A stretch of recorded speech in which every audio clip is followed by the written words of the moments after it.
আজ আমাদের বাড়িতে নতুন জামাই চলে আসলো মেহমান নিয়ে। তো সিয়ামকে আমি সবসময় নতুন জামাই বলি, তো ডাকা যাবে।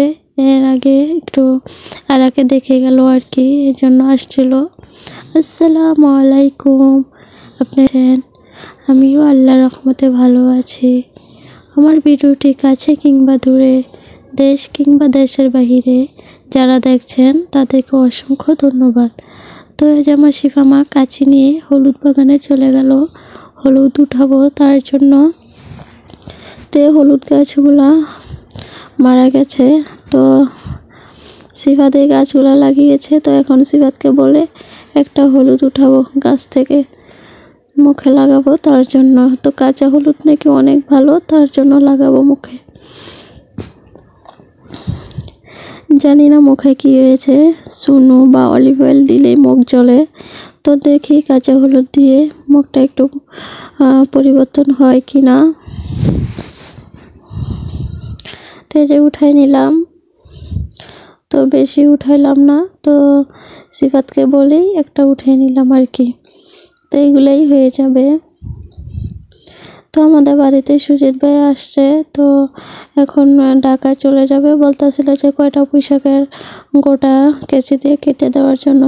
তো আমি বলতেছিলাম যে ভাই আমি পারবো না, আপনি কেটে নেন।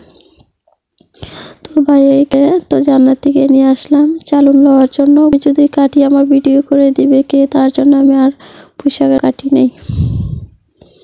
তো আমার শরীরটা অনেক অসুস্থ, বয়স দিতেই কষ্ট হচ্ছে। হঠাৎ করে কি হলো বলতে পারছি না। রাত্রে ঘাড়ে অনেক সমস্যা হয়েছে, পুরো শরীর ব্যথা, ধরা যায় না।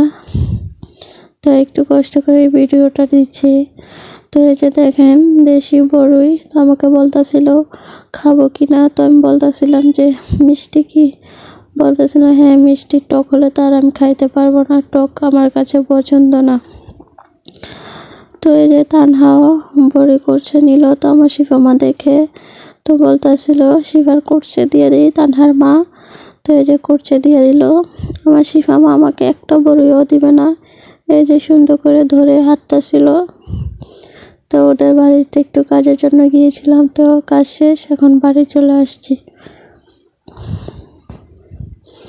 তো সবগুলো বড়ি আমার শিফা মা নষ্ট করবে, একটা বড়িও আমাকে খেতে দিবে না। ও ধরতেও দেয় না ওর কাছে। আজকে ভিডিও পর্যন্ত, আল্লাহ হাফেজ।